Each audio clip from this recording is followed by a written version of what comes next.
Hello and welcome. This is Sheep and Oak. My name is Danielle, and today I'm going to be doing something a little bit different. All of my videos so far have been podcasts, but I've been wanting to do a every sweater I've ever knit for myself video, and I want to rank them all, which will be a cool exercise for myself. Also, I feel like I have learned so much, and it's exciting to see like how each one has progressed. How I've progressed as a knitter and what I used to do and what I do now, and maybe I can give other people some advice, especially those starting out, like who might be making the same decisions that I was making when I first started. I'll just give them some guidance. So the way that this video is going to be set up is I will start with my least favorite sweater, and I will end with my most favorite sweater. And I've knit more sweaters than this, but I'm only doing the ones that I've made for myself. Danko's here today. I'm only going to be like ranking the ones I've made for myself because I've given a lot away. I don't have them here with me. And I'm kind of like ranking based on like how much I wear them and how it feels to wear them. And also, I've only made one cardigan for myself, so I think I'm not going to include that one. I think we'll just be doing like pullover style sweaters. So, all right, without further ado, let's talk about my least favorite sweater. That would be this sweater that I'm wearing right now. I'm already feeling uncomfortable in it. Let's see, hold on, I wrote everything down. Okay, so this is the Keen sweater by Alicia Plummer. Let me put this right here. The yarn is Stylecraft Special Chunky. It is 100% acrylic yarn, and I bought it off of Love Crafts, which is like I think it's an American store online that you can get like a ton of different brands of yarn.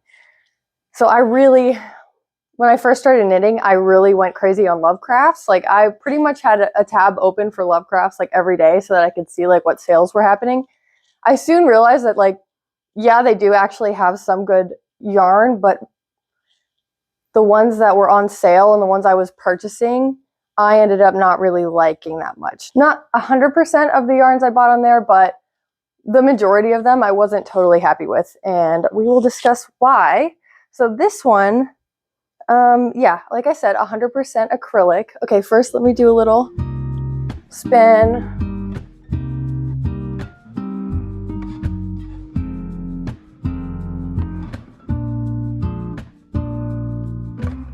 I love the pattern, first of all, love the pattern.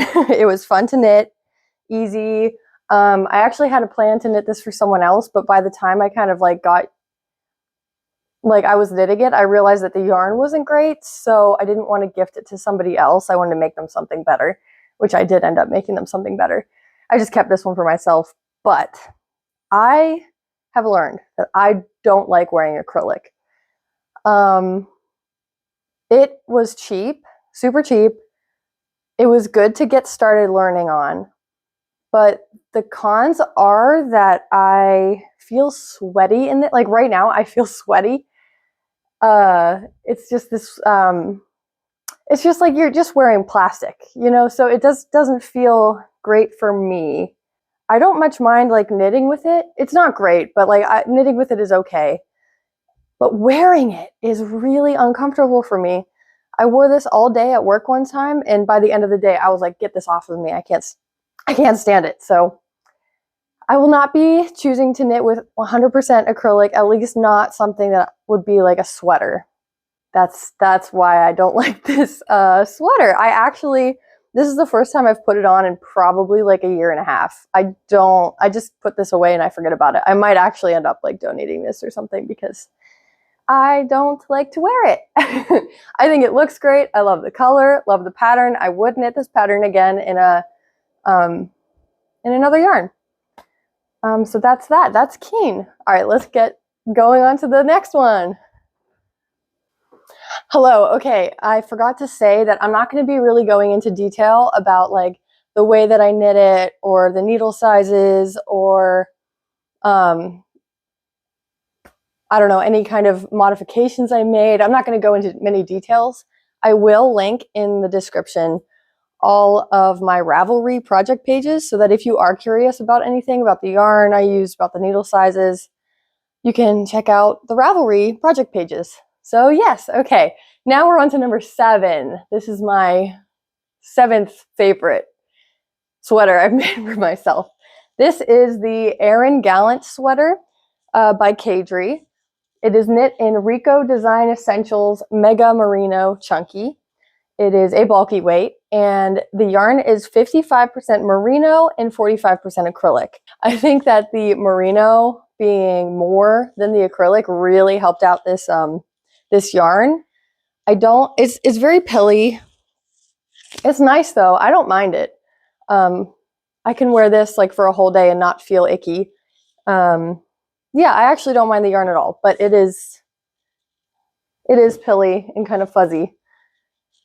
Let's see what else about this. I like the pattern. There's nothing wrong with the pattern, but there's nothing that really makes me feel super happy either.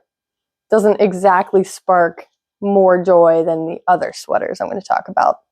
So yeah, this is a good one, and I wear it usually during like October, like Halloween time, because I always feel like this is a very Halloween color orange. So here we go.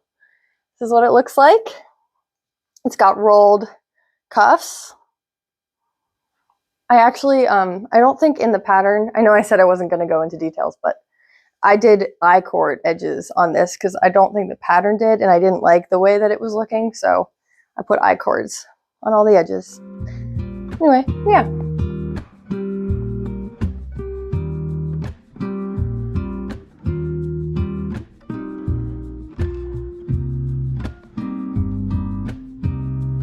So that is the Erin Gallant sweater. Okay, now we're getting into some sweaters that make me feel happy.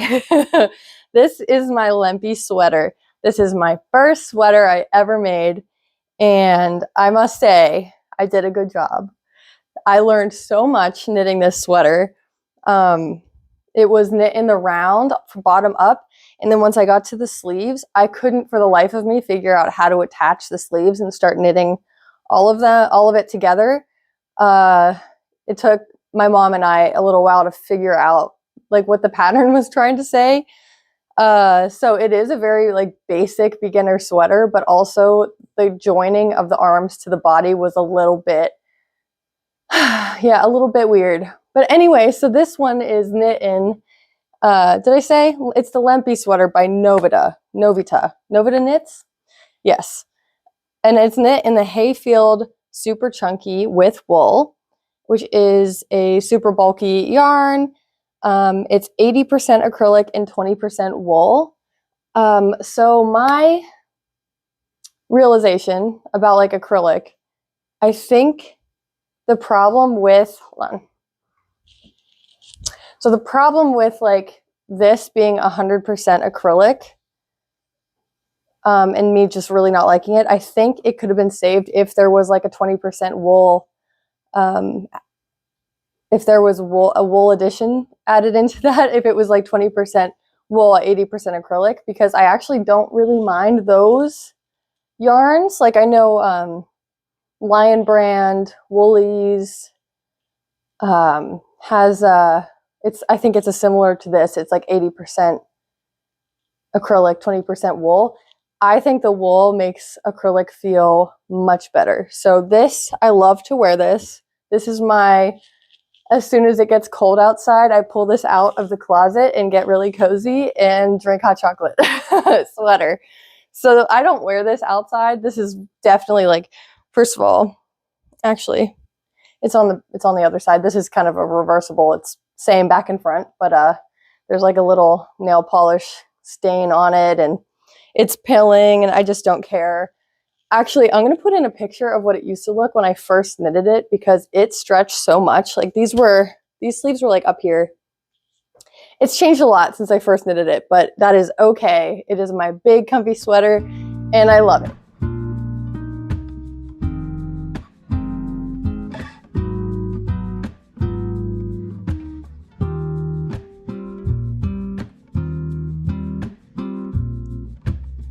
this is the Lempy sweater, number 6 out of all the sweaters I've knit for myself. And also I match Danko whenever I wear this, which is pretty fun. Here we go. Okay, on to the next. Okay, so this is the Hopi sweater by Linka Newman. It is knit in Briggs & Little Heritage 2-ply. It's an Aran weight, but I feel like this yarn feels like a bulky to me whenever I'm knitting it in like the gauge that I get with this yarn. So Aran bulky, and it is 100% wool. This is a Canadian wool, and I love it very much. And so anyway, the reason this is 5, it's really hard actually.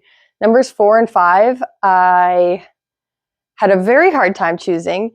The only reason this one was in the 5 slot is because it's not as easy to wear in Pittsburgh in this environment as number 4 is. So it is like really thick and it does not get very cold here. So most of the time, this is not what I tend to grab if I'm just like dressing for the day. This is something that I'll wear like if I really want to be warm when I'm outside, which is not too often. Unfortunately, I feel like if I was living in Canada or somewhere really cold, then 4 and 5 would be swapped. But anyway, that's my reasoning. But I love the color work. I love the pattern. I love that I added short rows in the back and made it my own and made it fit me perfectly. So in the original pattern, she does not have any ribbing or short rows. But I did not like how it was fitting on my neck, so I added short rows. And this was, I think, the first time that I did that. So that was a really cool learning experience. And I was like, oh, I can change patterns to make them work for me. And yeah, so I was really proud of this one. Love the colors. I'm going to come up close for the colors.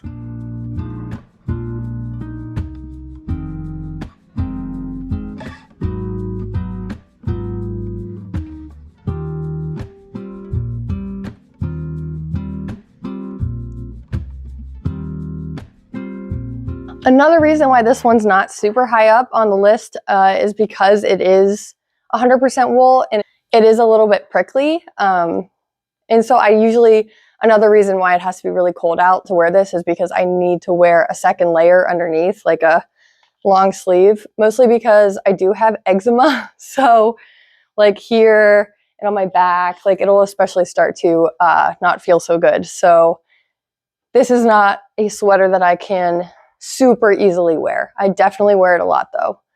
But yes, so that's that one. That is Hopi by Linka Newman. In 4th place is the Dream Sweater by Knit Toronto, or I think the lady who did it is Claudia Quintanilla. Yes, so this was knit in Briggs & Little Sport 1-ply. It is 100% wool, which means it is also similar to the Hopi sweater, is a little bit itchy. So I do have to wear a thin layer underneath this, but because this is a sport weight, it is much thinner and not as hot as the Hopi is. So this one I do wear really often. And also I made this one my own too. I designed this color work because the yarn was not working for the color work in the pattern. It was too thin, if that makes sense. The color work in the pattern had like little bits where it was just like one stitch of the light color and it was not showing up. So it kind of just looked like a big jumble on the sweater. So I made something that was thicker and had more of the beige color like together so that you could actually see a pattern coming out. So yeah, I made this design, and I actually really love the fit of this. It's a yoke, circular yoke, and I also love this color. My grandma bought me this yarn for my birthday a couple years ago, so that's also very special. And I got this yarn in Nova Scotia, same as this one. I also bought this while I was in Nova Scotia. This was dollar store yarn, which makes this even more special too. yeah, so this is the dream sweater, number 4.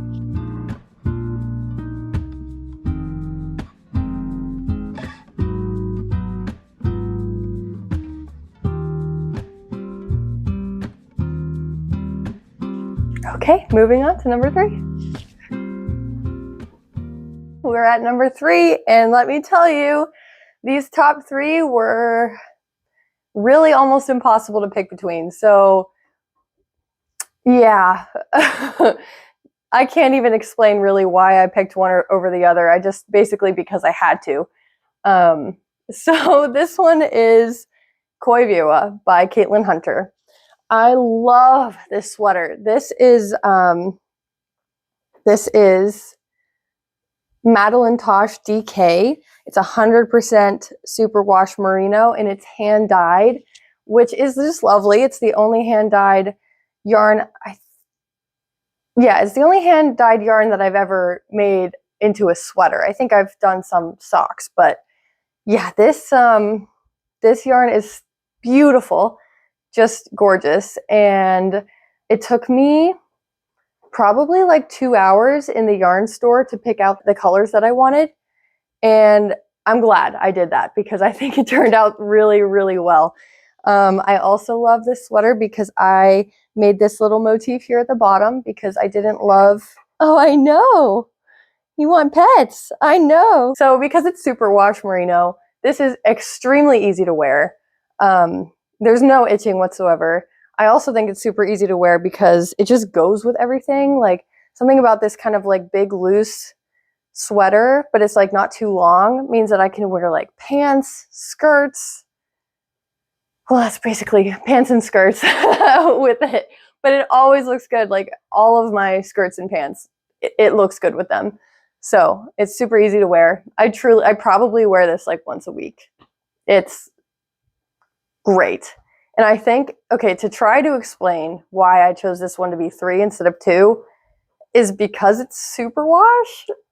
Because I really, really like natural fibers instead of superwash. Just personal preference. I guess that's why it's in the 3rd place. But I mean, the yarn and the fabric it's made are so nice and soft. And yeah, I don't mind. When I'm wearing it, I don't mind that it's superwash at all. And actually, it's great because the colors are more vivid because of its superwash qualities.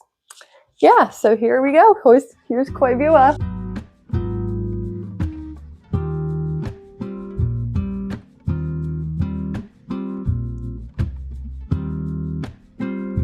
My family members really love this one too.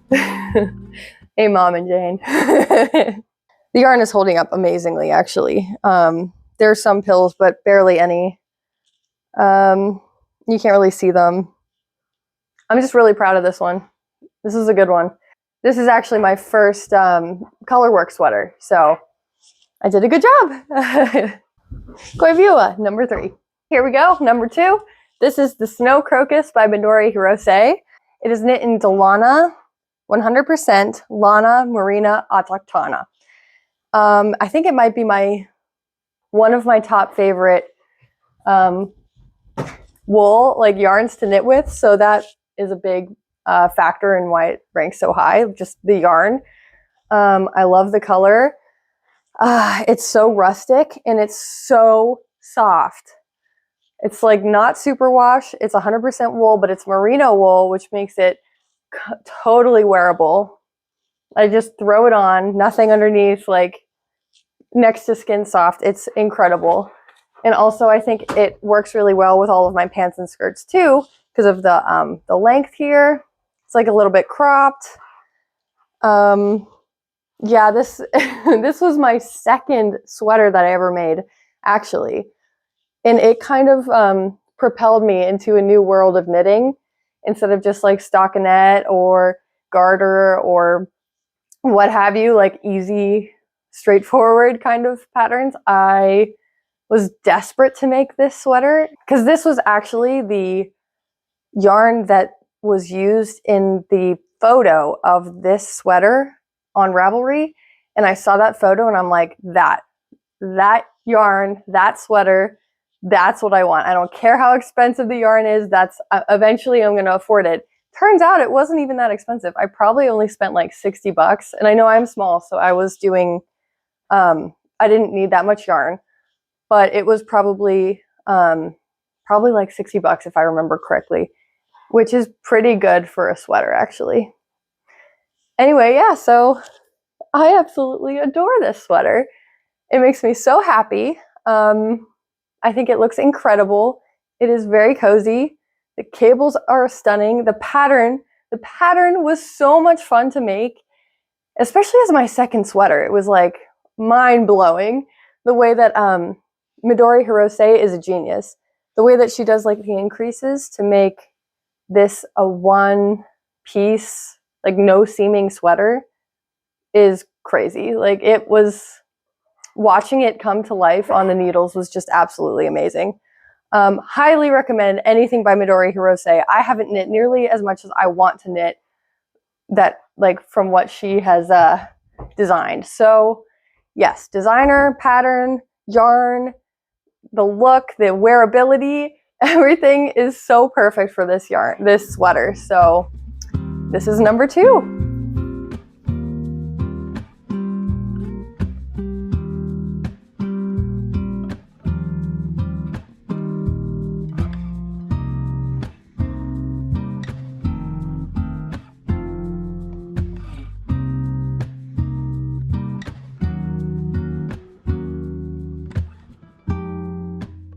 That's the Snow Crocus, number 2.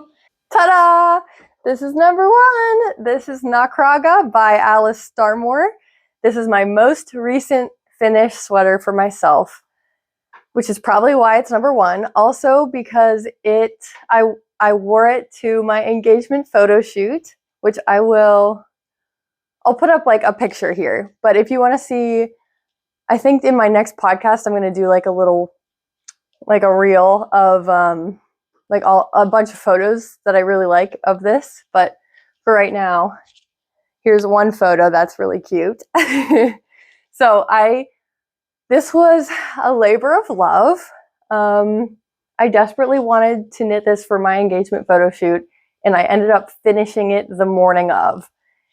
And while I was knitting it, Ben, my fiance, called it my masterpiece. And I was like, yeah, it kind of is. I would say that this thing took me anywhere from 80 to 100 hours to make, which is way more than anything else that I've ever knit. It just feels like really special, and of course it has to be my favorite. I love the color. It's called, actually, let me tell you what the yarn is. It is Woolly Knit 4-ply British wool cone. It is 100% British wool. And it is a fingering weight, but I held it double to make it DK. And it's in, I think the color is cinnamon brown. I think that's what it is. Yeah, I love the color. It's so autumnal, which is why we wore it in our autumn engagement photo shoot. And the cables are incredible. It's all over cables. It smells so good. I think because it's still so new. Like just wearing it, I can smell the wool. I absolutely adore this wool. The only thing that, well, I mean, it is still my number 1 sweater, but the only thing that's not perfect is that it is very prickly. Like right now, because I'm not wearing anything underneath, like I can feel it prickling here and on my back and arms. It's so prickly that I can't actually just wear like a thin layer underneath. I have to wear like a thicker turtleneck. So this one's not the most wearable of my sweaters. Unfortunately, it still gets number 1 because I just finished it and because I'm very proud of it. And it took a really long time. And the cables are extremely beautiful. I really love this design, and it took me a really long time to pick out it took me a really long time to pick out a pattern that I really liked to go with this yarn. I really have been wanting like an all over cable sweater. I just really love it. Well, it is not the easiest to wear, and I do have to wear a full turtleneck underneath, and it's super warm because it's this 100% wool held double. Yeah, it still gets number one. I mean, it is my masterpiece. Knot got number one.